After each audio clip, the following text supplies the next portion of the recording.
Stop scrolling. Welcome to Convo with CJ. Today is the day. I talked about this day for a while, and I'm very excited for you to hear this conversation. Today, I have with me Jackie Cummings Koski. Now, Jackie, after overcoming poverty, divorce, and single motherhood, Jackie still reached financial independence and retired early in her 40s, making less than six figures. And let me tell you, I remember the day she told me she was retiring. I saw her in the parking lot. We were both leaving the office. I said, "Hey, Jackie, how you doing?" She said, "I'm doing great." She said, "You know, I had a goal to retire before I was 50 years old." I said, "That's what's up." She said, "My last day is next week." I said, "What? You kidding me?" She said, "Yeah, I'm out of here. I'm done." And she said, "I got more money than what I need to have, and I'm excited about my future." And I said, "Wow." So she officially retired from corporate America in 2019 at the age of 49 with a net worth over $1 million. And she is like me that says everyone deserves to become a millionaire. She has been featured on the Emmy award winning Rachel Ray show. Yes, she's been on Rachel Ray. She's been on CNBC Squawk Box. She's been on Market Watch Fire Starters. Her personal finance tips have also appeared in Forbes, Business Insider, People in Real Simple magazine. And I'm reading this because I can go on and on and on with the accolades and the list within the credits that shows that this woman knows what she's talking about. She also is the author of two books. The first book, I bought several copies of each one, and I pre-ordered the second one. So the first book, Money Letters to My Daughter, she wrote that book. And the second one that's about to come out, that's called Fire, which is Financial Independence and Retired Early for Dummies. I bring to you today my dear friend and the person that I listen to when it comes to when it's about anything money related, Jackie Koski. How you doing, Jackie? Woohoo! Oh man, you are hyping me up today. I'm blushing over here. I'm blushing. I'm blushing. I'm happy to be on the show, CJ. It's like a reunion. How you doing? I'm doing good. I'm doing good. I miss you, but at the same time, I love seeing everything that's coming out about the work that you're doing and how you're sharing your education about money. Yeah, brother. I'm here and I am loving everything that you're doing. So this is gonna be a good conversation today. It definitely is. Let's get started. So let me ask you this. You know, tell us about your background, because some people may hear the introduction I gave and they will say, "Oh, she's a millionaire. She must have been born with money, or she was taught money, or she inherited money, or she, somehow, got money from a startup, or she was able to acquire her wealth. Maybe it was a car accident or a slip and fall or something like that." Tell us about your background. Where are you from? How did you grow up? And how did you start learning about money? Well, CJ, I wish I had some of those things, but that was not the case. I was actually very embarrassed about how I grew up for a long time, and I didn't even really want to talk about it. But I'm on this mission to banish the taboo of talking about money and just owning how I grew up and the obstacles that I had to overcome. So I grew up in rural South Carolina, so I'm a Southern girl, and it was down this long dirt road. I hated that dirt road, but I was raised by a single dad with six kids. It was six of us. I was five out of six. Mm-hmm. And all I really felt growing up was we were poor. I couldn't get the things I wanted. Money was always an obstacle. But my dad, he was a hard working man. And thank goodness I inherited his work ethic. He didn't have a lot of money. We didn't have a lot of money, but his work ethic was tremendous. I never even knew what a sick day was until I started working alongside some of my coworkers, like in my 20s or my 30s. I just never saw him taking time off from work. So thinking back to how hard it must have been for a single dad to raise six kids, it's just an amazing thing. So he passed away right before I graduated from high school. But I could tell you, even as a young person, under the age of 18, all these lessons, they stuck with me. And they were basic money things. He always told us, always say something. Don't spend everything you have. All those things resonated with me. So you don't even have to be rich to teach your kids good money habits. And Mm, those were certain things that stuck with me. So the closest thing I thought to getting to wealth or to not be poor anymore, that's what resonated in my head. I didn't want to be in poverty anymore. I went to college and figured, okay, I should be able to get a better job. If I go to college, my dad always supported it. So I did that. It worked out pretty good. I got a job with corporate America, changed jobs a few times.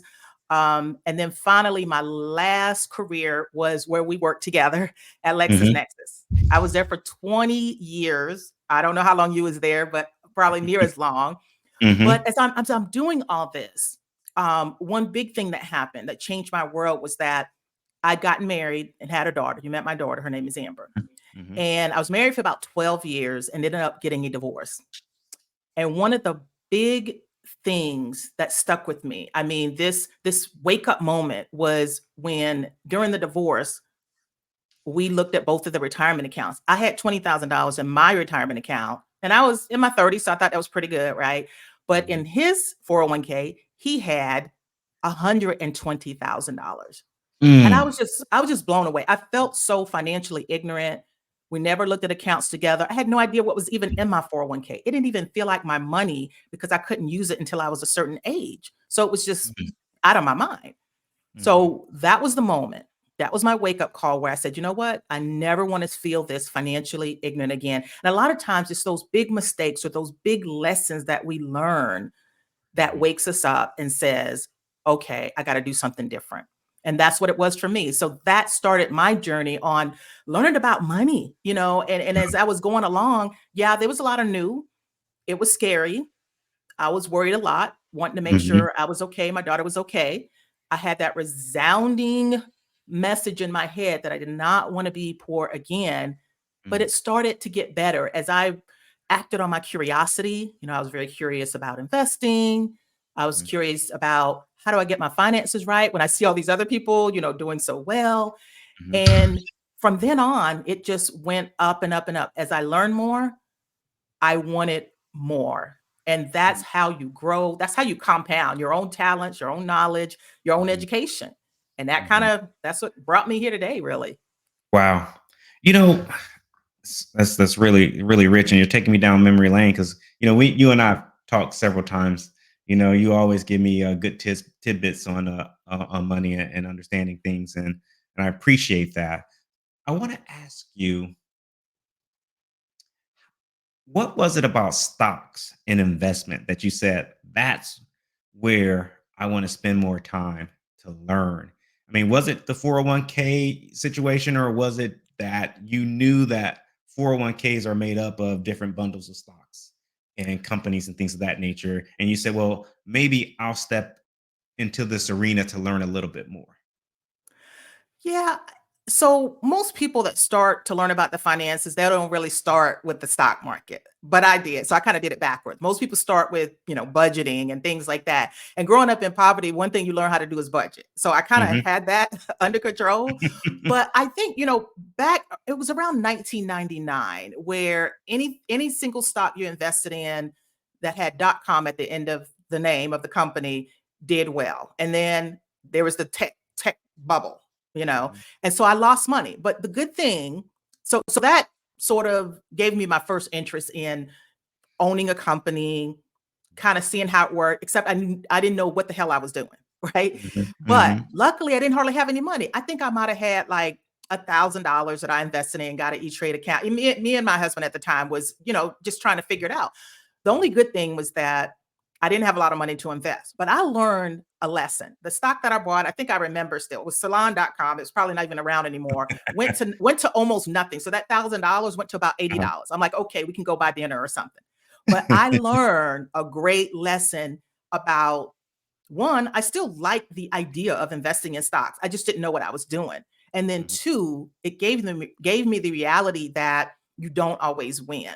So that helped me Mm, with my risk tolerance. It helped mhm, me be more balanced in my approach. And, shortly after that, after I got divorced, my first thing was, I'm really interested in learning more about the stock market and how that works. And I found an investment club. It was supported by a nonprofit organization called Better Investing. I'm around all these other people that are smarter than me, Mm-hmm. that was happy to take me under their wing. And that was help. We had these discussions about the common interests that we shared, and that was investing in the stock market.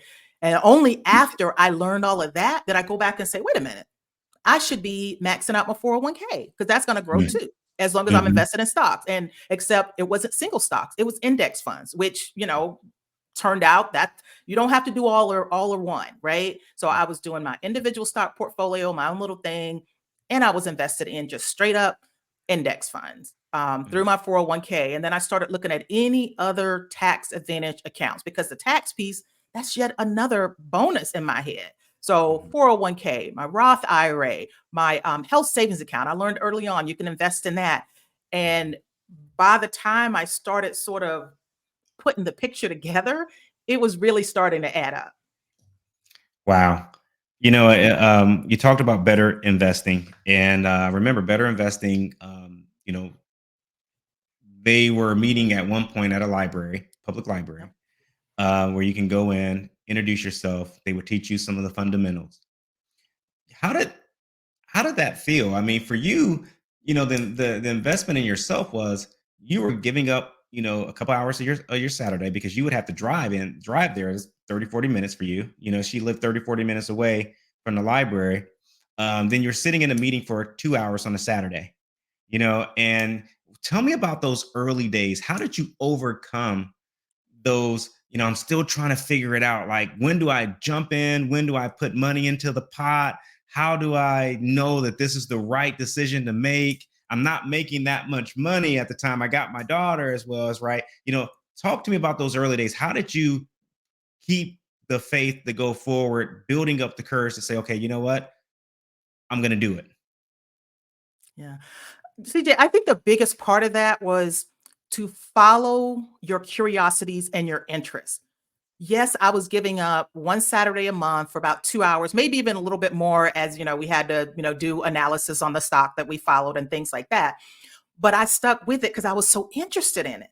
So your Mm-hmm, thing might be real estate or mm-hmm, technology or whatever. mm-hmm, So that to me was more of an investment in something I was interested in.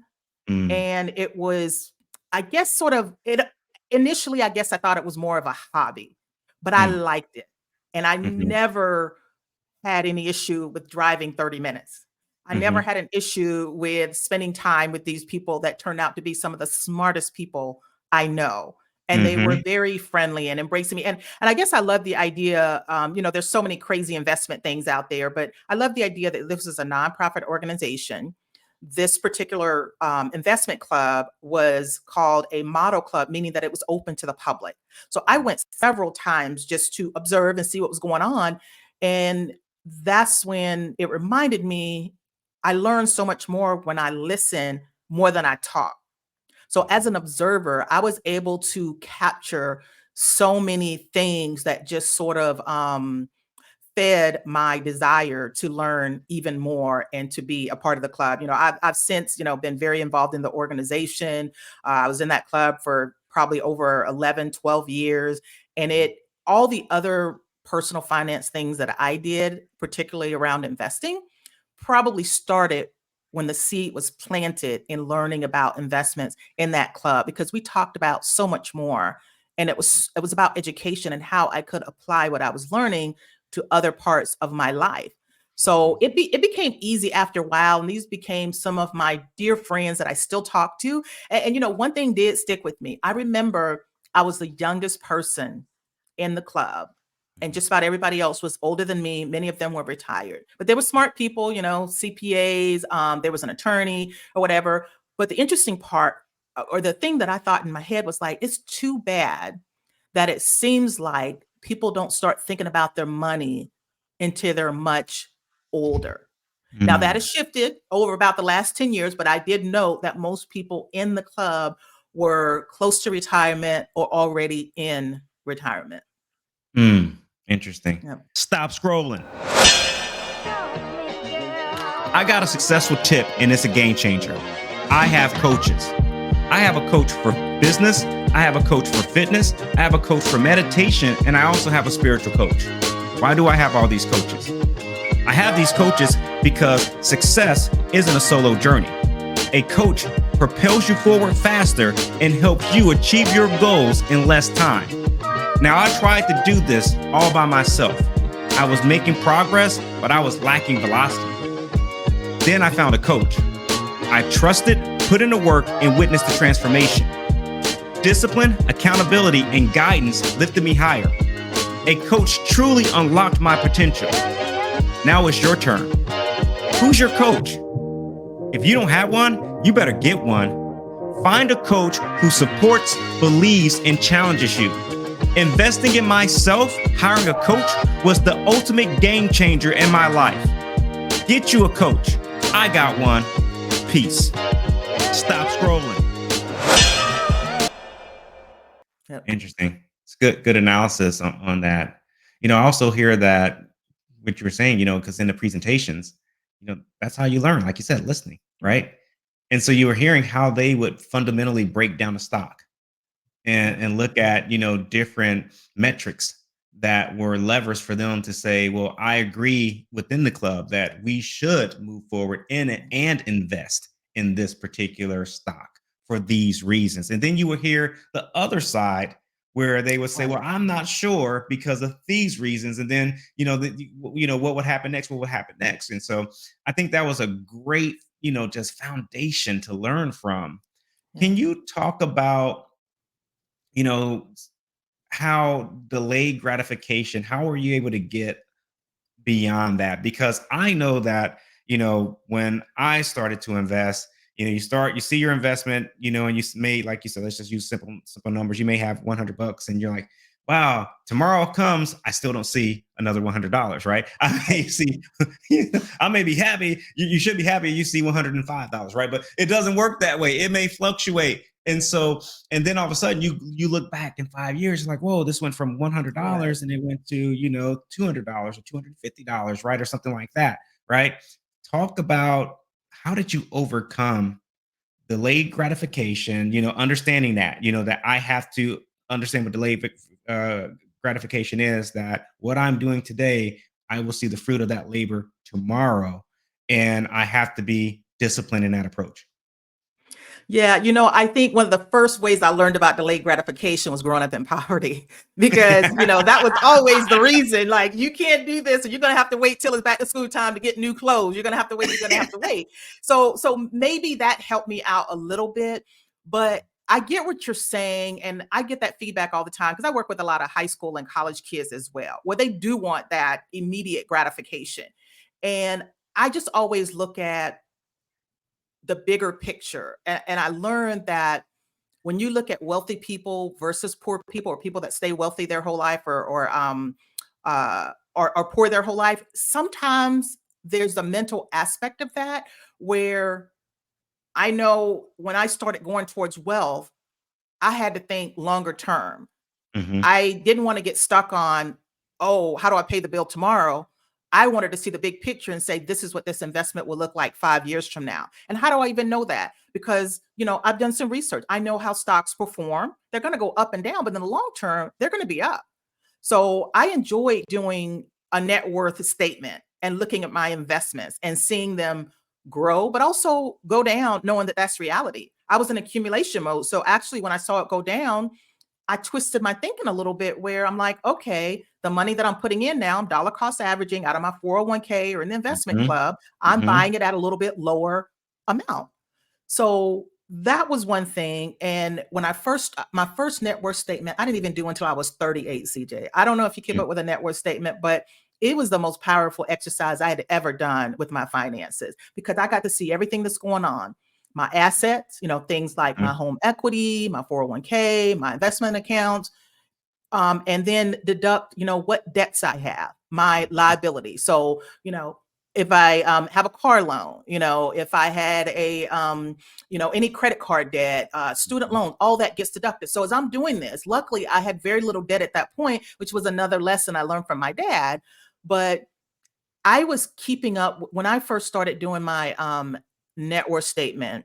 It was so powerful to see it go up as any debts Mm, were paid down and as any investments were appreciating, or as I was putting more money into my investments. So there was three ways that helped my net worth go up. Even the home equity, your home equity typically is going to go up too. So being able to see my money in a positive light, because before growing up in poverty, I saw money in a very negative light. It was taboo. Nobody talked about it. I didn't want to talk about it because I was ashamed that I didn't have the new clothes. I was ashamed that I barely could come up with the money to put a deposit to get my utilities turned on for my first apartment. So mhm, when I saw these positive things, those were very encouraging messages to me. So I enjoyed updating my net worth, mhm, each quarter or each month. I probably started doing it monthly at some point. And then I started, and as I was preparing to retire early, mhm, I made these projections. And so I really started doing this about 5 years before. So I chatted with mhm, you a week before. I had been mhm. planning this for over 5 years. And honestly, well, and honestly, talking myself out of a lot of it. Things Uh-huh. like, oh, I can't get health insurance. Well, there's an answer for Mhm, that. Or I mm, would say things like, oh no, I can't get my money out of my retirement account. There's workarounds for that. So every mm, excuse I came up with in my head as I mm, dug and did more research, I found ways to jump right over that obstacle until finally I ran out of excuses or mhm, reasons and just mhm, thought more mindfully about what do I want to do if I don't mm, want to work for corporate America anymore. If I could buy back my time, which is what I was doing, mhm, how would I want to spend it? And that's when I started arriving at the things I love to do, which was financial literacy, financial education, helping it not just motivate, but to give people concrete things that mhm. is going to help them be in a better place financially, in a similar place as me. Because if I, little black girl from South Carolina, grew up in poverty and was able to move the needle, then I know a ton of other people that started in the same place that I did, where they're getting their messages from. So if I have to be the messenger for that, I'm happy to do it. Wow. I mean, I'm just gonna say this. On hip hop records, they say that money talk. Let me tell you what money talk just happened. Dollar cost average, money talk. Net worth statement, big time money talk. I'm just putting it out there. That's right. Jackie's talking money. This is what real money talk looks like and what it sounds like. Assets, liability, buying back your time. Yeah. I mean, buying back your time. It was so much given just in that, response that this is what real money talk is all about. Jackie, can I ask you this about some, you're always good with, mindset and little, best practice tips. I remember one of the tips that you gave years ago. You were like, I shop around my phone carrier. I don't stick with the same phone carrier. You had a couple other tips, like even like you know, what you do at the bank, to get $2 bills and why that's important. Can you Mm. share with some people, Yeah. the tips on how you got started and how you got started with finding ways to save extra money so that ultimately you could buy your time back? Yeah. Yeah, that's a good point because I felt this way too. A lot of people I talk to feel this way. It's like, well, Jackie, I don't have any money to invest. I can barely pay my bills. And when you're early Mhm, on your journey, like I was, that is a reality. Growing up poor, that is a mhm, reality. And my first lesson, I didn't even realize I was saving. But the first time I had gotten paid at my first job in high school, went to the bank back then, you had to go to the bank, get your check cash. And I got a $2 bill back. And I thought that $2 bill was special. So I held on to it. And all through high school, through college, every time I went to the bank, I wanted more $2 bills because for some reason I thought they were special and I would not spend them. Well, fast forward, I'm in my 30s. My daughter says, Mom, you got all these $2 bills. How many do you have? I'm like, I don't know. So I counted the $2 bills and I think I had $1,900 $2 bills, which would have been what, Oh, 3,800. Yeah, it was ridiculous, right? So uh-huh. it was crazy. And back here, I have a yeah, there we Mhm. go. I We have see it. an uncut sheet of 12 $2 bills because Wow. that was such an important lesson. My biggest lesson was that I was holding on to those $2 bills even when I thought I didn't have a penny to spare. Mm. And I thought back and I'm like, you know what? That was my first lesson about saving. It wasn't about how much, it was building the muscle so that when I Mm. was ready to save, as I made more, I saved more. As I saved Mhm. more, I invested more. It felt kind of easy at that point because I had been exercising that muscle and did not even know it. Wait a minute. Can So, you say that again? I just want people to understand what you just said. You said building that muscle, I made more, not spend more. I made more, so I saved more. yeah. Yeah, Mm. exactly. And you know, a lot of our parents or grandparents, people in our lives, they taught us some of these basics. Okay, so fire, financial independence, retire early. That's a fancy new name for an old concept. What's the old concept to wealth? Live on less than you earn and invest the difference. Always save something. If you could boil it down to that, if you turn on the back of a napkin, draw that diagram, and just start flushing it out. But that's the main thing is to as you work hard, sure you should reward yourself. And I always did. I just didn't I just avoided the lifestyle creep that sometimes comes with as you make more, then you spend even more. No, if Mhm. you make more, sure you reward yourself, you go up a little bit, but you don't need your expenses to go up at the same pace as your income because, you know, that would be the definition of bankruptcy. If you spend more than you earn over time, you're going to accumulate debt that you cannot manage. Mhm. So no matter how much you make, we know athletes, we know entertainers, we know people that have made big money that file for bankruptcy. Well, if you Mhm. spend everything that you have, that's where it leads. So Yeah. it never bothered me because I knew I could probably go to another company. I could move up the corporate ladder like you did and make more money. But at Mhm. the time, Mhm. I was a single mom and my priority was my daughter. I wasn't Mm. thinking about climbing the corporate ladder. I was focusing more on trying to do more with what I had than trying to just get more. Now, we all have our strengths. So some people do have the strength of getting a bigger income because maybe they're great negotiators and they're hustling at their job, they're moving up the corporate ladder. But that wasn't me. And I had to very quickly realize that that wasn't my path. For a long time, I thought something was wrong with me because I had no desire to climb the corporate ladder like that. I was happy making with what I was making. I was doing my investing. I was spending time with my daughter. I was teaching her lessons. And Mhm. that was more satisfying to me. Mm. Wow. Picking up on where you left off on that, spending time with your daughter, the priority of your daughter inspired you to write this amazing book, Money Letters to My Daughter. Mm. You know, can you tell the listeners, that, what they'll receive, when they start reading Money Letters to My Daughter? What are some of the themes that they'll pick up on? Yeah, well, over time, my mind has changed on some purposes of the book. So when I started writing that book, it was my way of passing on everything that I had learned about personal finance. So during that window, as I'm in this investment club, I'm learning about personal finance and investing. My daughter was a teenager, so she wasn't listening to anything I had to say. So I'm like, how do I still get this to her? Because I don't Uh-huh. want to lose it. Don't go to your grave with the knowledge that you have, Mm. particularly if you have kids or any of the other younger generation that's important to you, your nieces, your nephews, kids in the neighborhood. So I wrote that book. It was a passion project, and it will forever be my greatest work because I wrote it from the heart to my daughter. You know, my minor in college was journalism, so that was one of my outlets. And when Mhm. I found out it was fairly easy to get a book published, that was my outlet. And I don't know if she read the book cover to cover since it was out. I mean, it was literally 10 years ago when she was a teenager, but I had her read the letters as I wrote them. So that was my Okay. sneaky way of getting her to read them.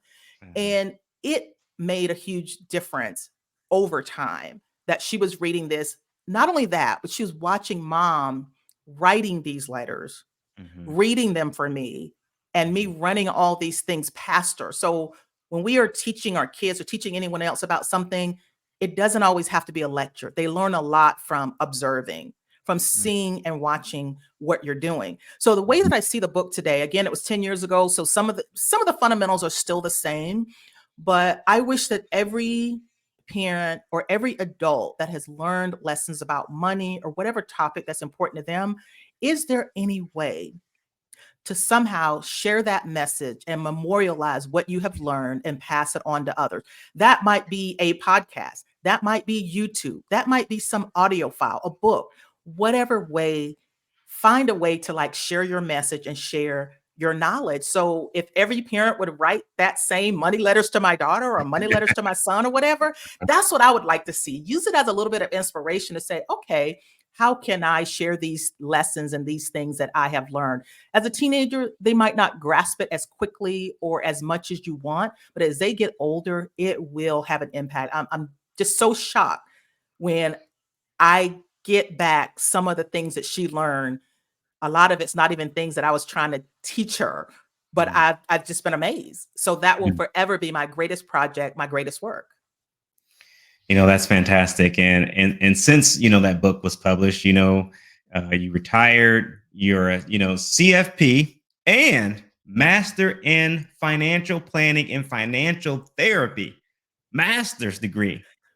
And this Yeah. brings forward to the upcoming book, Fire for Dummies, which Yeah. I've already purchased a few copies on. I got my pre-purchase on. Thank And you. yes, yeah, and when I talk to people about the book, I said, you know what? I'm just gonna buy it for you. I said, I'm just gonna buy it for you. All I'm right, just that gonna look, buy that's it. a cheerleader and that's a friend right there. So I appreciate you. I appreciate you. I was like, I said, That I'll means a just lot. sometimes I just stop and I said, you know what?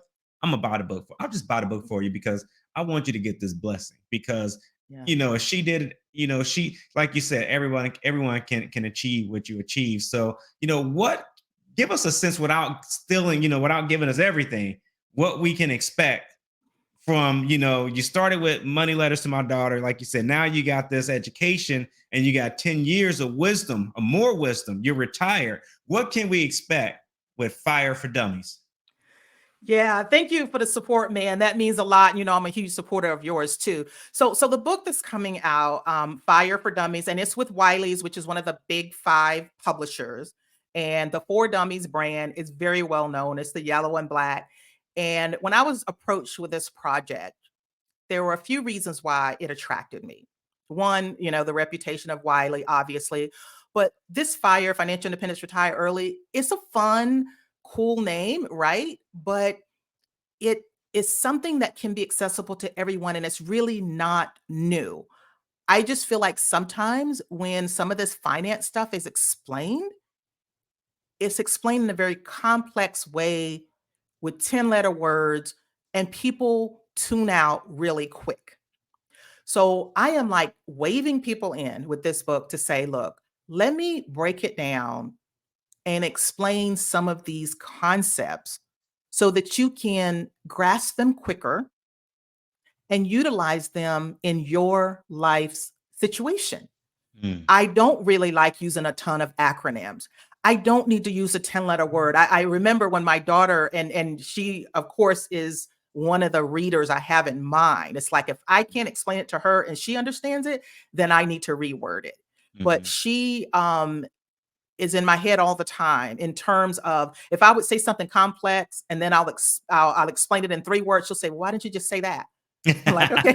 I'm like, "Okay, you're right, you're right." So there's just, because I have been through this journey, I have peeled back the onion and realized so many things are made out to be more complicated than they need to be. And I remember one time, I think I was looking at my 401k or something, and my daughter was like, "Mom, what are you doing?" And I must have mentioned the term mutual fund. She's like, "Mom, Mhm. what's a mutual fund?" I'm like, "Oh my God, I can't explain to her what that is. She will never understand." And then I started thinking about it. And I said, "You know what? It's a basket of stocks." Uh-huh. So using what, 3 or 4 words to explain that to her few weeks later, I'm with a friend of mine. We're chatting. Might have been even you, CJ. I don't know. But Uh-huh. the term mutual fund came up. And she's like, oh, mom, I know what a mutual fund is. I'm like, you do? And she was like, yeah, it's a basket of stocks. So she remembered that. And is it more Mhm. complex than that? Yes. But you got to understand the basics before you start getting to the more advanced stuff. So for this basket of stocks, she might ask the follow-up question, well, can it be other investments? Sure, it can. So to me, you got to start with the basics or else you will lose people really quickly. And Mhm. part of the reason why I like working with high school and college kids is the fact that they have so much time to get it right, Mhm. but it has also helped me to learn how to explain things better and take these really big, complex topics around money and personal finance and to shrink them down to where I can explain them literally sometimes in 5 words or one sentence, or maybe give an example. But that's my whole goal, is to simplify, simplify, simplify. And if Yes. I can do that through this book, I'll feel pretty good about it. Wow. You learned a true hack, a life hack when it comes to simplifying communication. Speaking to some of our younger up and coming leaders, I will tell you this: when we were working together and I got into management, I also started coaching Pee Wee football at the time, and Mhm. people would say, "Why are you coaching Pee Wee football?" And it was the same situation. It was that, as I was dealing with the different sales people that we had on the teams, and I had to explain these complex, campaigns and things of that nature. I learned that when I'm talking to that, sixth grader or fifth grader, how to speak Yeah. very simple because they will look at you and say, "I don't understand that, coach." And Right, so right. Isn't understanding how it to simplify funny? everything. Yeah. That's Yeah. a talent. That's a talent. I remember one time I was talking about student loans, and I was trying to. These are high school. Was trying to get them to understand Mhm. how bad it was if they didn't pay their student loans. So I would say, if you don't pay your student loans, or if your student loans go into default, Mhm. you could get your wages garnished. If Mhm. your student loan goes into default, you can it's going to be on your credit report. And then I'm stressing, Mhm. if you don't pay, that's not a good thing. So someone raised their hand, a kid in the class, and the kid says, "What does default mean?" So, I'm like, I needed to explain default before I started going into my rant about how That's bad right. it was. So that That's was a right. lesson right there. I just needed to be, I always tell them, I tell the teacher too, I'm like, look, if they don't understand some of the stuff that I'm saying, it's my fault because I need to explain it better. And I That's just right. get better and better and better in breaking it down. But it all comes from somebody asking a question. So I say, Mhm. ask, Mhm. you may think it's a stupid question. I call it a courageous question. Raise your hand, ask your question. There's no question too basic if it's going to be one of those foundations of you learning more and more and more. Wow. I mean, there's Yeah. so much more. I feel like we could probably do another call, another session, and go even more. I mean, I'll tell you guys this. I'll never forget one of the things Jackie did. That she didn't flex, but she let me know how into the investing she was in, and so we were talking about HSAs, and she said, if you fund this SHA that they had at the time at the company, you get X amount more money that the company gives you. And she goes, so I've been maxing it out. And she goes, well, how much do you think I have in it? And I threw out a number, and she laughed and she said, nah, you need to double that. And I said, what? And Ooh. she's like, yeah, that's free Oh money my that you're gosh, that missing does out sound like on. a flex. Did I do that? No, it wasn't a flex. It really wasn't a flex. This was during one of our meetings that we would have when I would hit you up and I say, hey, can you come to my office? And I would open up my computer and say, help me out. Yeah. Well, and let me get this one You know? in, CJ. Yeah. Now, you may be touting my financial stuff, but you climbed the corporate ladder so fast. You was like a darling. And I'm like, I don't know how in the hell he's doing it, but it meant the world to me that you still wanted to have our meetings where you would let me Yeah. look at your 401k. I'm a salesperson. I don't want to climb the corporate ladder. I'm like, but he still respects me. He Yeah. still appreciates my knowledge. And he didn't look the other way when he knew that, look, you guys, the gap was like this. This is me and this is Yeah. CJ. No. I appreciate So that, so but that no. meant a lot. But that's the brotherly and sisterly love that we Yeah, had for each other. And it made that's a right. huge difference. Now that neither one of us are with that company and we're Mhm. seeing each other follow their dreams, There's just nothing more satisfying than that. That's right. That's So right. kudos to you, brother. Thank you. Thank you so much. I mean that. Thank you. Yeah. Where can people find you on social to follow you? And also, where can they find your book if they're interested in purchasing either of the books? Okay, so Money Letters to My Daughter. Again, it has been around for about 10 years, but it will always be my greatest work. That is on Amazon. It's been on Amazon from day one. You can get Money Letters to My Daughter there. Fire for Dummies. Again, FIRE is Financial Independence, Retire Early. It's a lot about wealth building and things like that. But that book will be out in April or May, but you can pre-order it now by going to Amazon. The people at Wiley, they're on their game. So it is available for pre-order. You can order it there. And I guarantee you, you will get a lot from it, and it won't be a lot of talking over your head. If you want to follow me, I'm on Instagram. My name, it gives homage to Maya Angelou. Her poem Phenomenal Woman is a play off of that. So my Instagram is Phenomenal Woman. The first two letters is F and I for financial independence. My daughter came up with that. Phenomenal Woman. If you're on LinkedIn, I spend a lot of time on LinkedIn as well. It's just Jackie Cummings Koski.